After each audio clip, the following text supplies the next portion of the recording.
ఆయన మన జీవితాల మీద ఒక ప్రత్యేకమైన ప్రణాళిక కలిగి ఉన్నాడు. మన నిరీక్షణ ఏంటంటే ఈ భూమి మీద శ్రమలనైనను, ఇబ్బందులనైనను, ఆటంకములైనను మనం అనుభవించినప్పటికీ కూడా ప్రభు మనకు విజయాన్ని ఇస్తాడు. అనేక మంది భక్తుల జీవితాలను కాపాడినట్లుగా మనల్ని కూడా కాపాడుతాడు. అనేక మంది జీవితాలను ఆయన వెలిగించి హెచ్చించినట్లుగా మనల్ని కూడా హెచ్చిస్తాడనే నిరీక్షణ మనల్ని విశ్వాసముతో ముందు కొనసాగిస్తుంది.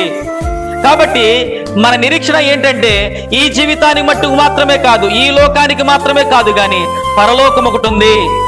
ఆ రాజ్యానికి ప్రవేశిస్తాము, ఆ రాజ్యములో ప్రభుతో కూడా ఉంటాము, ఆ పరిశుద్ధమైనటువంటి రాజ్యములో ప్రభువారముగా మనము జీవిస్తాము అనే నిరీక్షణ విశ్వాస సంబంధమైన పిల్లలైన వారందరికీ కూడా ఒక ఆధారం అది. కాబట్టి ఆ నిరీక్షణతో ఎవరైతే జీవిస్తారో శ్రమలను భూమి మీద లెక్క చేయరు, ఆటంకాలను లెక్క చేయరు, వ్యతిరేకతలు లెక్క చేయరు, నిరీక్షణతో తమ జీవితాలను కొనసాగిస్తారు. ప్రభు రాజ్యములో ఆయనతో కూడా ఉండడానికి వారు అర్హులవుతారు. అట్టి కృప దేవుడు మనకి దయచేయునుగాక.